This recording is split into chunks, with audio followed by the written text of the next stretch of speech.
Hello and welcome to Rainbow History Class, the queer and trans history that you probably don't get in school. My name is Rudy Jean Rigg. And my name is Hannah McElhinney. And we're back again. It's been a while. I feel like I have lived an entire life since I was on the road to coming here before I got a migraine attack. So. Yep. That was, you might have noticed that last week we didn't have an episode for you. That was as a result of Rudy's brain mechanics. Yeah, but we did leave you a little mysterious message. So if you caught our mini class announcement episode that went up, you're one of the special ones. What can I say? But we're back here again. And this week, Hannah, I'm taking you through the second half of Aleister Crowley's life. So are you ready? I'm so really excited for this because I was on the edge of my seat and then I had to wait 2 weeks to hear what you were going to say next. So if you haven't listened to part 1, I really recommend you do because this guy is completely batshit. He's bonkers. Like just a little recap to dip your toes in the water of part 1. This guy came straight out of the gate. It was like the second he was born, he was into it. And what is that he's into? Well, it's occultism, all right? I mean, could it be anything else? No. So straight out the gate, occultism, lots of sex ritual magic, loved an odd job or two, and he loved to travel and he loves to desecrate people's graves. And that's kind of where we left part 1. Absolutely. And like, is he an all-round good guy? Absolutely not. Do I want to know more? Yes. Yes. And that is where I come in handy because we are now looking at his life from 1914 onwards. So obviously he desecrated or rather fixed the grave of someone else who we've spoken about on the show before. And after he did that, he basically found himself in the throes of the First World War, as everyone did, I imagine. I think that was like a broadly relatable experience to yes. The whole world at that time. Yes. Except for Switzerland. I hear they were neutral. I heard that too.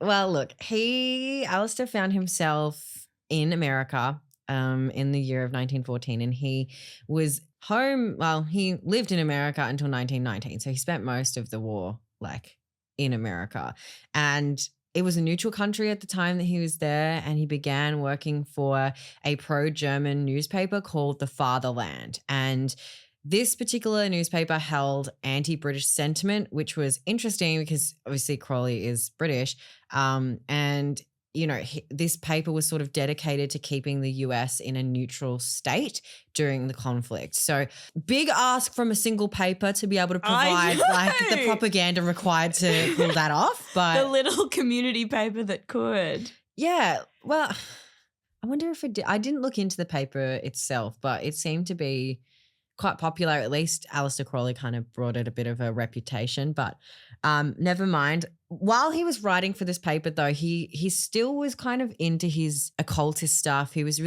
still into trying to contact different deities, contact different sort of like people from other realms and things like that. He had some side hustles. He had side hustles, and that's like really the key takeaway from this guy's life is he had a lot of side hustles. But in 1917, he did a set of rituals, and through these rituals, he believed that he was contacted by a preternatural. I don't even know what that word means. Did I write this like half asleep? I'm just going to Google Preternatural. Preternatural. That's just beyond what's normal and natural. So like, I'm going to say alien because that's what this guy looked like. This entity that Aleister Crowley came in contact with looks like an alien. Like if you Google Aleister Crowley Lamb, so Lam, what comes up is an illustrated version of this entity, which Aleister Crowley. Did he illustrate it though? Yeah. And okay, it just looks like a grey alien. Hang on. Good God. Right? Like, you know, kind of looks like one of those. Do you remember Mad Magazine? Yes. Now that was a magazine that was loved enough to stop a war. Was it? No. Oh my God. But I like, liked it. It looks like one of the back covers of Mad Magazine. Yeah, kind of does. Like definitely check out this illustration. We'll put it up on the socials, but it Also, is it'd be something kind else. of funny though, like if maybe what hasn't been discussed as to whether or not this like being was actually just like a really normal person and Aleister Crowley couldn't draw very well. I think there's two. That is the third option that I didn't consider, but I have considered two other options. Number one, he was so high on some kind of drug that he just like kind of had some sort of DMT trip where he just saw this alien looking thing. I mean, I feel like that's basically what happened. Yeah. But then my other option is like, now that we know that aliens sexually do exist, I'm like, did he actually encounter an alien? No, you know, I just think of like all of these, like before we had cameras and could take actual pictures, I think a lot of supernatural encounters can be chalked up to a lack of artistic skills on behalf of the sighter.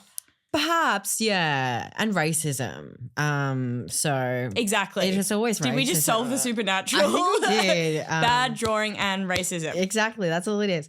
Yeah. So this is sort of just another like anecdotal story of the fact that while he was in America, it's not as if he left his occultist sort of ritualistic life behind. It was still very much part of him. It's around this time that people started to believe that he had been recruited into a British intelligence agency. And now Please finish the sentence. And now looking back on that, it's even more likely that that was true. Okay. Can you set the scene of how well known this guy was? Because it's very probably rare to me that as part of the general public, I've had kind of suspicions about non-famous people. That guy there, he feels like he has been recruited to a secret intelligence service. Like, where was he sitting in the fabric of society at this time that people started speculating? Well, okay. It's kind of hard because like a lot of this is sort of retrospective, like, yes, like we totally knew like where his kind of position was in society. That's just, and so we can't really apply that to exactly what it was at the time. What I can say from what I understand about this guy's life is that he had definitely a higher than normal level of like social notoriety than like say like just your random like liberal arts student. But okay. Like he was like, there was conjecture that he was like involved with like and knew Winston Churchill and was kind of, particularly during wartime, like, you know, whether he was saying it himself and it was just a lie or whether it was true, I don't know. But so he was kind of like a deep state figure, kind of one of those people that has all of these like connections to powerful people and was kind of either lying about these connections or retrospectively they were all lying about not knowing him. Yeah, and it's hard because it's like, I guess you could put it in this framing to understand how popular he was. Like he was not a celebrity or a public figure, right? So in terms of like the history books remembering him, he kind of does fall through the cracks. But in terms of thinking about like notable like aristocratic style figures who did have some kind of impact on politics and culture, he definitely kind of belongs in that space. Like, yeah. So you can kind of see why he doesn't get taught about in schools because he had no actual like impact on like large world events, but like in his own circles, he was very influential. It's kind of feeling like Jeffrey Epstein or like, you know, the Arnie Hammer family. Yeah, kind of really, really powerful people. Don't really have like a public face. Yeah, don't have a public face, but are very behind the scenes and can control a lot. Yeah. And also like sort of sadists and terrible people. Yeah. That kind of reminds me of that. But I also think like, you know, in that First World War time, like there was such a wealth and class divide around education that there weren't that many people that were considered educating. So the elite class, I think from what I gleaned from research, it was kind of, you know, something that was a real kind of hodgepodge of people with different education. And if you were educated, then you could maybe access those circles a little more easily than you would today. It is, yeah. I wish we had like more like videos and stuff of him. I don't know, like I just kind of want to experience him on a level that's not just like his freaky little diary that he like released. Do you know what I mean? I want to see him from the outside. Like I'm sick of kind of being in his brain. I feel like that's so true as well, because I think so much of the historical sources that we have are people's diaries, and people put the craziest shit in their diary, which is what it's for. And then on the outside, they're probably normal. If you like read my diary and then had no idea about me, but from my diary, you're a completely different person. Yeah, well, people would think I'm weird because hang on. They don't already? Oh. Are you saying that, oh my gosh, I'm perceived? I'm perceived. You don't need my diary. No, but I guess like my journaling practice would be, it's like a brain dump at the end of the day of all the thoughts that are in my head. That I just want to get out before I go to sleep. So often it'll be things like my foot's sore or like I'm hungry or I ate Jessica's a fugly bitch. Yeah, or blah, I hate blah, blah. Like it's really like unnecessarily like angry, random stuff that I want to get out of my head. So if you then found that as an artifact, you would be like, who is this person who seems like constantly enraged, hungry with random ailments. Yeah. Yeah. I mean, I know, like, God, could you imagine reading anyone who went through an emo or scene phase, they're going to look back on that and think, what the fuck was happening to these children? And I would say, yeah, what the fuck was happening to these children? It is true, as well as like when I'm writing my journal, it's not for anyone to read. So I'm not trying to be particularly erudite. So sometimes I will write as a grown-ass adult, blah, blah was mean to me today, because that's shorthand. But you wouldn't want to take it out of context and be like, who is this adult that is writing about her interactions like she's in preschool? Yeah, it's oh God, I'm so glad I don't have any sort of like footprint of my journal. I do, but it's like I will never look at them again. Yeah. Anyway. Burn them. But justice for Aleister Crowley's inner world. Yeah, I have a level of respect of someone who is going to publish their diary, but then I also go, you could have really taken the time to edit it. Anyway, speaking of private documents, a historian in the last 10 years actually kind of looked into Crowley to sort of figure out whether these British intelligence claims were true. And what he found was really interesting. In his research, he found a long-forgotten World War I era file of the US Army's Military Intelligence Division that was sort of lost in the kind of the cascade of time, the sands of time, the cascades of time. And when he was looking through this file, what stood out to him was that from whatever was in this document, that they could conclude that Crowley was an employee of the British government on official business of which the British consul, New York City, had full cognizance of, and that the British government was fully aware of the fact that Crowley was connected with German propaganda and had received money for writing anti-British articles. So he was kind of a double agent. He was a double agent in that, like, he was telling the truth, like, because he was saying, like, oh, I'm a spy. Like, he kind of was, like, being a bit coy about it. Now, the whole receiving money for writing anti-British articles could be that paper that he worked for. Yeah, I'm sitting there going, like, receiving money for writing anti-British articles. That's like a job that he had at a magazine that was, or a newspaper that was anti-British. Yes. So that seems like it would check out. Yes, but what's interesting is that the British government knew that he was working at this paper and was getting paid to write anti-British things, but then he was also an employee of the British government. So that part, that he was an employee of the British government, is to say that he was a spy, because so it's like he was a double agent, or he was pro-British, infiltrating the anti-British newspaper for secrets and staying under the radar with his anti-British propaganda. Yes. Okay. Like it's just a bit hard to understand like what exactly it was, because this file, it didn't really have much information. It kind of just had some leads and leads. Sorry, not leaves. It was not full of Deciduous trees. Deciduous trees. I was going to say perennial, but that's the opposite. Now, when this researcher reached out to official agencies to ask them to comment on it, MI16, or so MI16? MI6? MI6, sorry. What M16? M16. That's the latest Intel chip you can add to your computer. MI6, rather, they refused to confirm or deny that they had any info about Aleister Crowley on file, though they did conjure up a list of press references that somewhat might logically infer can be sort of like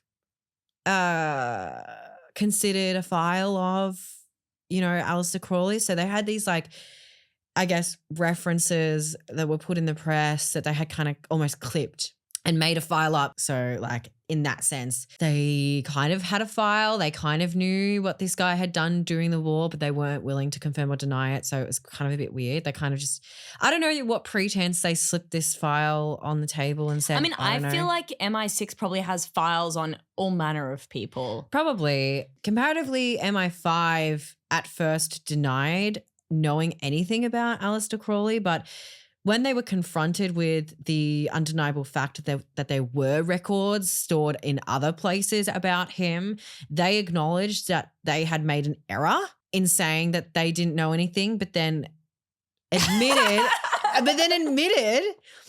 and then was like, oh, actually, it was so stupid. Sorry. It's like Sunday morning. I just totally forgot that we had files on this guy.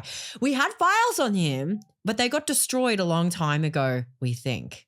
Was the official thing. That is so funny because I think that the silliest lie that you can ever tell is making a mistake when saying you don't know anything about something and you actually do. Like, yeah, that is just not. It's not a mistake. A mistake. Like the only time you could say that's a mistake, and this is, I guess, where it becomes like plausible deniability, in that like they could have been like, oh, we sent Jim out to do that job, and Jim actually doesn't know anything, so you can understand why Jim said no. Like, you can understand why Jim had no idea about this. But if you spoke to Michael would have been able to tell you 100% that we knew. Yeah. You know what I mean? Like, they could have said something like that. So this guy has gone from being someone who was just having sex in the desert and calling it magical to like being some kind of figure within the spiderweb of the war.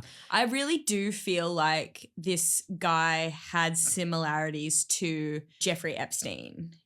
That's okay. In a sense of he was obviously terrible, but also had these connections with influential political figures and was clearly moving in these circles. But when asked about it, all of those people are just like, yeah, nah, didn't know him.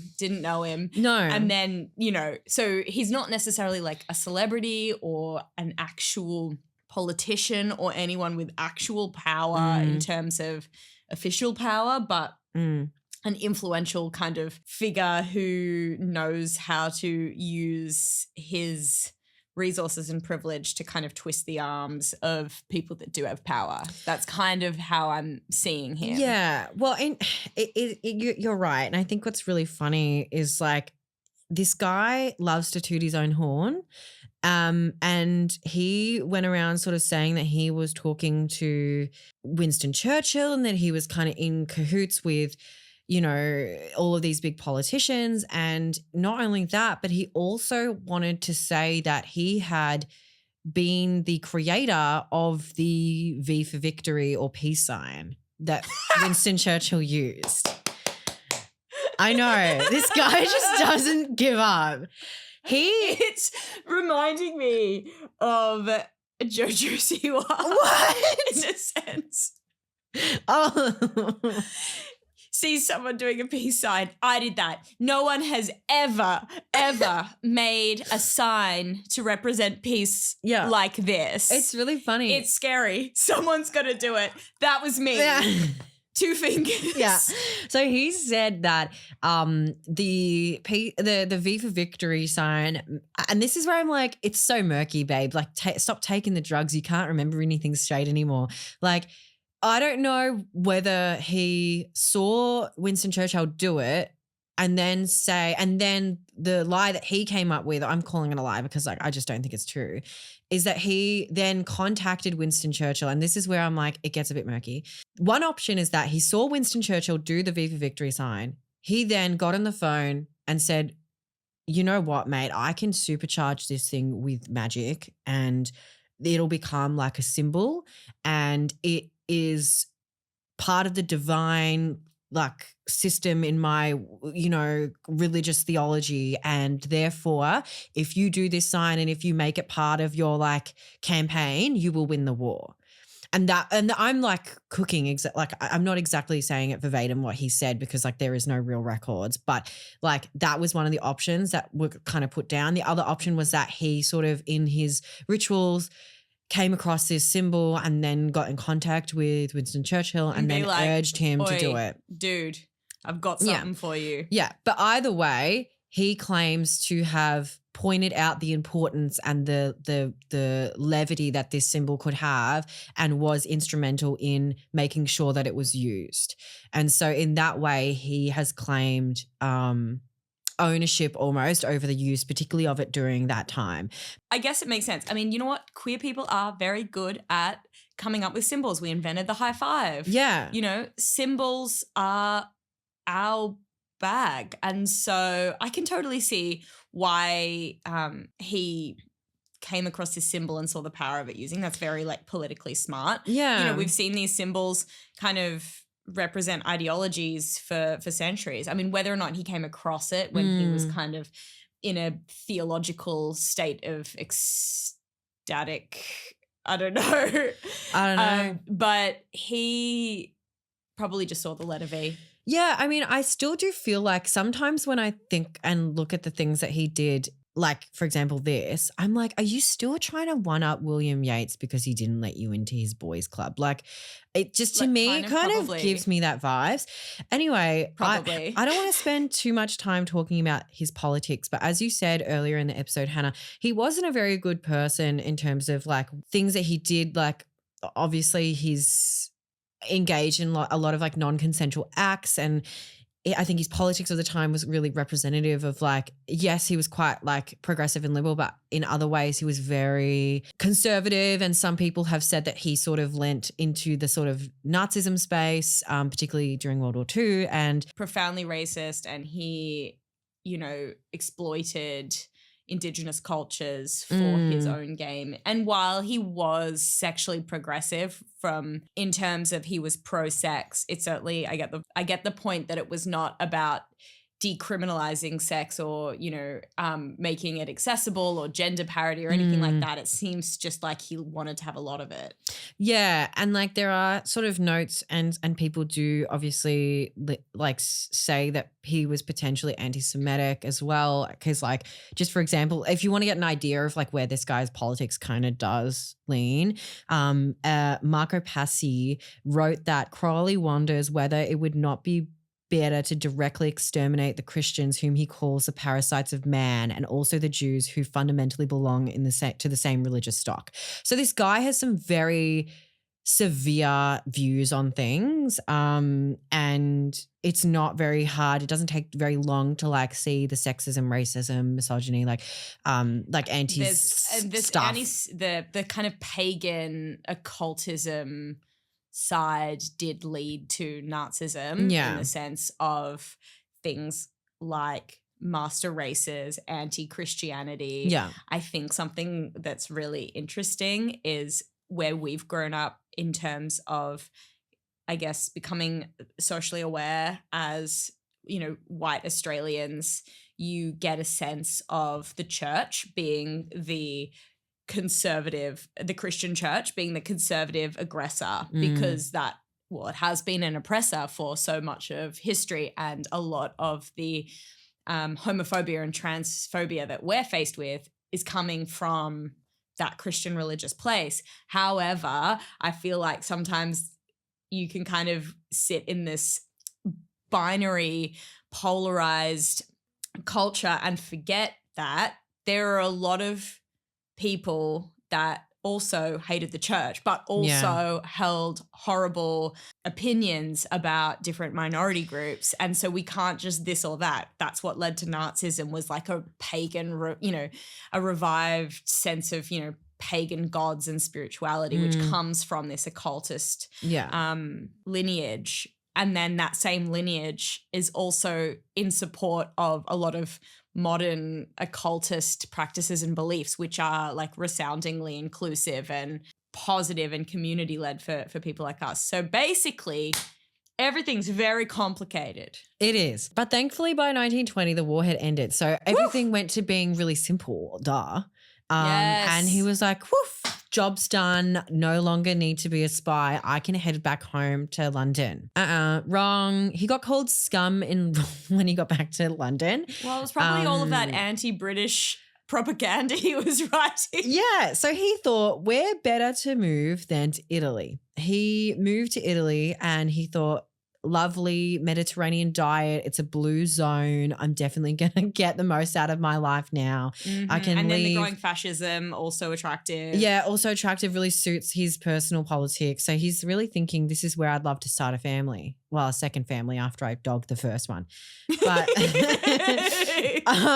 so he decided to make his own chosen family unit, and he that's nice. It is nice. He decided to make a commune for his followers because he had, after the war, got again back into his main side hustle, occultism, and he was still developing his own religion, Thelema. And he'd pick that back up, obviously, because in the other episode, in the first part of his life, he had a tumultuous relationship with developing his own theology, and he decided to park it for a while. Do you think anyone is still developing their own theologies? Like, I think that so many times through history, there's always people having a crack at being a preacher or like a spiritual leader. Everybody is just like, you know what? I'm going to have a go at this. And I feel like the closest person in the culture today that believes themselves the leader of spirituality or kind of a church in this same way is Andrew Tate. I think there's a lot of people like that because, I think of Andrew Tate, Donald Trump, that woman who turned blue, I don't know. I feel like there are a lot of modern cults. I think we just don't really see them a lot in Australia because they're not really baked into our culture. Religion's not baked in the same way. But in America, they have a huge, they've had a huge issue with cults for over 100 years now. And so I think in that way, it's there are probably hundreds of people across the globe who could be seen as a modern preacher. Yeah, but I think mega churches are a really good example of people who would feel like they can move people in the same way as Aleister Crowley could move people with his sex magic. But they're still pulling from an existing religion. I'm thinking, who's making a new one? Oh, well, that's the thing. I think when you look at neo-religions, fortunately or unfortunately, I suppose, quite a few of them have come from science fiction, 20th century science fiction. Yeah. And so in that way, it technically is a pre-existing religion because it's a pre-existing text. And it's people just giving a life to a text that was never actually meant to be a religion. Yeah. But I don't know. It's really interesting. I would like to learn more about that. Yeah. But Crowley finds himself in Italy. He's got a huge estate. Lol jokes. It's not a huge estate. It's a tiny house. It's a 2-bedroom. Okay. He loved to call it an estate though. So maybe it was an estate. I don't know, but it was this literally, it's a shack. If you, again, we'll put this on socials this, just look at it, please. Can you look at this out? Just go Abbey of Thelema because that's what he called it. Abbey of Thelema. And he called it an estate. Yeah. My notes here. It's a 2-bedroom. Yeah. Yeah. So obviously nothing that anyone could afford today with that cost of living, but by today's standards, this would be an estate. But that is so funny that he's just I don't know, he's just resoundingly optimistic. He's looked at this small shack and has gone, he's my estate. He's a car salesman. He's turning back the speedometer. Anyway. Can't you sell good cars, Dad? Do people need good cars? Literally. I think I said that last episode. Yeah. If only his child had survived past being a baby, she would have been able to say that to him. Yes. Where is Mara Wilson to star in the Crowley biopic? I don't know. So he began this estate, but this commune, all startup business owners know that the first 3 years of business are the hardest, and he was really feeling the pinch. And so by 1922, he was like, fuck, I need money. I'm like a really avid drug user. That's where all my money's going. This commune has a bunch of people. Like, I need to be able to support, like, in part the commune. So he went back to London, having thought that he would be. Is this the first time he's thought that he might need to provide for a family? Well, perhaps. That's nice. That's me being optimistic about maybe his secret agenda of just getting more drug money. But, he went back to London, and he found himself writing again because he just can't keep his mouth shut. And he published a few articles in the English Review that were actually criticizing the Dangerous Drugs Act of 1920. Oh my God, I really wish Crowley had a Twitter account. Oh, he would have just popped off. But it was really interesting because the Dangerous Drugs Act of 1920 was an act that the British Parliament wanted to enact, which said that drug addictions and substance abuse would be seen as a felony rather than a medical condition. So they wanted to criminalize people who struggled with using substances. And so he then, off the back of these articles and this act in Parliament, wrote the novel The Diary of a Drug Fiend, where he kind of put pen to paper his experiences as someone who was an avid drug user. So this was, again, one of these little tidbits that kind of were happening, as a B plot to the kind of A plot of his life at the time. And now we hit the point in the story where we find out why he was dubbed the wickedest man alive. Wow. So he has gone back to the Abbey. He's finished writing about drugs and he's returned to Italy. Now, at this commune, a young Thelemite by the name of Raoul Loveday moved to the Abbey with his wife, Betty May. So lovely names, just firstly, can I say? Well, can I just say, because I've just found another picture of the Abbey of Thelema, and I'm not sure if this is the same place that J.K. Rowling lives. Do you think there's mold on the walls? But there's black mold everywhere. Oh my God. Look at this. I mean, that's a current day picture. Yeah. The mold. Oh God, that's terrible. But like mold is not going to have been any better 100 years ago. Well, I would say the mold is better today just on how mold works based on science. But if you want to base it on pseudoscience. And I do want to base it on pseudoscience. And what I want to do is say that Crowley was mold affected. From the day he was born. And you know what? He's probably licking the walls because he was probably like, this stuff could do something to my brain chemistry. So he was like gagging, licking, spitting, getting up in the walls. So are you saying that he was basically a precursor to the discovery of penicillin? Pretty much. Okay. All right. We've got that on record. So Raoul Loveday and his wife, Betty May, lovely named people, moved to the commune, and this is where things become quite contentious and a little bit true crimey. Ooh. So Loveday was devoted to Crowley.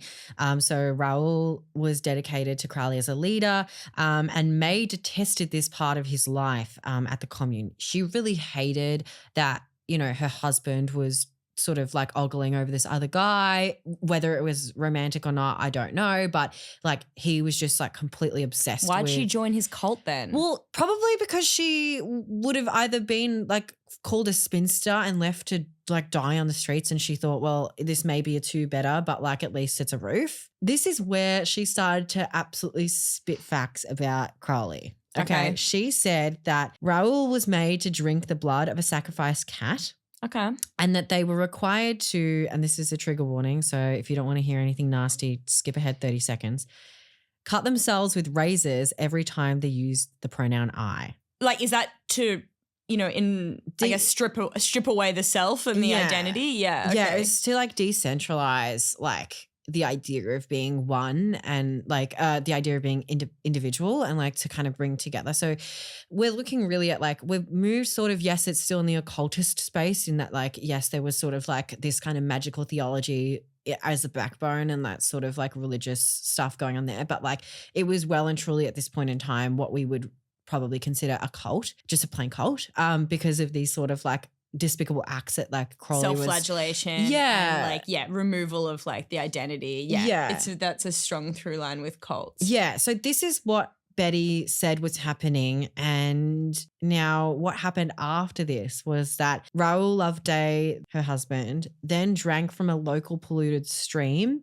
developed a liver infection, and then died in February 1923. Aw. So this spurred May to return to London and share her story with the press, which is where we get these anecdotal stories of the cats and the razor blades and things like that. It was off the back of this story that she'd put to the press that John Bull proclaimed that Crowley was the wickedest man alive and a man that we'd like to hang. So now this guy is calling for his death in London. Okay, I really don't think forcing somebody to drink the blood of a cat is like the worst thing that he did. Oh, definitely not. But when it comes to like the polite nature of the British, I can see That's why pretty it crossed a bad. line. Now, Crowley deemed many of these accusations against him to be slanderous, but unfortunately he was just not in a financial position to afford the legal fees to sue John Bull. I'm sorry. That is the funniest thing. Like, it's kind of saying him coming out and being like, yeah, they are slanderous and I would sue. I'm just not in a position to do so. Yeah. But yeah, let it be known that, I would win. I just can't compete. No, exactly. It's like, oh, sorry, my ankle's a bit sore, but I could do it if it wasn't. I could win if only. Yeah. Now, as a result of this, John Bull was like, I got to take this dog down. He got to go down. And he published these stories in newspapers throughout Europe and North America. And so kind of in this sense became a bit of a viral moment, a bit of like if Crowley had good PR, he could make a bit of a career off the back of it. But he didn't, as we know, didn't have any money. Now, this is where the fascist government of Italy came to be aware of these acts that had apparently occurred in their country. And Benito Mussolini personally learned about Crowley's activities. And then in April of 1923, Aleister Crowley was given a deportation notice from Benito Mussolini, forcing him to leave Italy. And without him in Italy, his abbey had to close. So even though I feel like, Mussolini and Crowley probably had a lot in common. Maybe Mussolini just didn't want his grass cut. Listen, I'm not sure. I don't know whether he saw Crowley as a threat. I think he just saw Crowley as like antithetical to the fascist government that they were trying to because essentially Crowley was trying to in a way, a lot of his politics though kind of had the smokes and mirrors of free will, not free will, but one true will and being opposed to large authority groups. And so I guess Mussolini was you got to go. You got to go. Yeah, absolutely. You cannot sashay away. Your way up in here. Got it. So now we fast forward to 1940s because between the period of 1923 and the early 1940s, this guy lost everything. He really, I think, ran his opportunities into the ground. So he didn't return to his espionage life of World War I. He didn't want to reprise that role in World War II. I think he disgraced himself too much. I think, I think the cats, as we said, was the last line for the British public, in terms of even being some kind of double agent. He had no money. He ran out of his inheritance a long time ago. He'd obviously been turned away from his mountaineering community. As we know, terrible tragic accident happened when in Nepal. When your mountaineering community turns away from you. Who do you have? Yeah, who do you have? And so we now find ourselves during the days of his, the final part of his life. And he actually spent his last days and a lot of, I guess, that very last period of his life in a boarding house. He stayed in room 13, which is an unlucky number. And he basically drank and did so much drugs that that was really ultimately what led to his death. While he was dying though, I suppose he developed his own tarot deck and he wrote a couple more pieces of writing during this time. They weren't as productive until the end. I know, he literally can't give it up. Really, I'm sensing a workaholic situation here. He really needed to get some kind of recreational activity that didn't cost people their lives. Just saying. Don't we all? He died in Hastings, England, but Hastings Borough Council actually prohibited his cremation, and they were like, we don't want to like basically associate with this guy. Like we don't own him. Like he's not our monkeys, not our circus, not our monkeys, like whatever. And so there was like kind of this issue of like he had died there in those days. Like you weren't really carting corpses across the countryside to a different place. So there was a bit of like a council issue. I can imagine. I hope, in my mind, they kind of had like a Parks and Rec. him, yeah. Well, yeah, I get like, can you just imagine that council meeting where they had to sit down and go like, do we allow this guy to be buried? And they had to go through all like the pros and cons of his life. Like, yeah, do we want to claim him? And I also just feel like, that's such a, he was ultimately cancelled, which, deservedly so. But it seems like people aligned with him at different points in his life when it made sense for them to do so. And now at the end, they're like, oh no. Listen, if there was any truth to the magic that he was doing, would you want that cursed corpse in your cemetery with your grandmother? Just saying. Absolutely no. And that's totally fair. Yeah. I know you have a penchant for last words. So I have just found his last words. Nothing again is for sure, because it's like I don't really think the death nurse or whoever was there, or like I can't even say that there was anyone there when he died. Like that sort of like blow by blow of events of like his actual death is not really recorded, like to my knowledge. But the main thing that's quoted when it comes to his death quote is this: "I am perplexed. Satan, get out." I feel like this is my morning words. I wake up perplexed. Satan, get out. Yeah. I haven't had my coffee yet. Yes, but first coffee, then Satan. Yeah, I mean that's Satan, get out. It's kind of It's kind of like when your pet wakes you up in the morning. Satan, get out. Yeah, it was Satan, his cat. Maybe, I don't know, but I mean, I really hope that's what he actually said, but we can't prove it, unfortunately. But for someone who had such a large life, he kind of did drop the ball in the end, gotta say. Like I really just didn't have the endurance. No, he didn't have the endurance. He burnt bright and fast. He did. But yeah, so he unfortunately did succumb to, I guess, the addiction that he was struggling with, but also he had no money. So, and also he was a shit person. So I don't know. There's a lot of things going into it. But there you go. That is the incredible life of Aleister Crowley, the wickedest man alive. Wow. I mean, what a full life. I just don't even know what to comment on in retrospect after telling that story. Like, there's so much that happened in that first half in part one, and I feel like there was quite a dramatic turn in this episode with the espionage, allegedly. It's just interesting because before social media, there were few people whose story was told and followed. And so I think that by way of somebody's story being made public or people being aware of someone already went a long way into mythologizing them. Yes. So back then you'd have these people that people would watch like reality TV today. And so you're just like, what a full life. But when we think about it, many of us have full lives. Yeah. And if they were told blow by blow in the same way, maybe we're all an Aleister Crowley, minus the ritual sex magic and cat blood drinking. Well, like, but hey, I don't want to yuck anyone's yum. But please don't drink the blood of cats. Please don't drink any blood. Just consent's important, and Crowley needed to know that. Yeah. And that way, if you are going to lead a mountaineering expedition, you really need to look out for your people. Yeah. Oy. I mean, he's really lived in my mind for like since I first started researching this like over a month ago now. Like this guy, I'm glad to have him out of my mind now. Like I feel like I can move on. But I feel like he's exercised his ghost. Yeah, I feel like, and this is the thing. What I found interesting was like when I looked into him, my first thought was like, oh, watch like a video essay or something online on YouTube, and there was just none.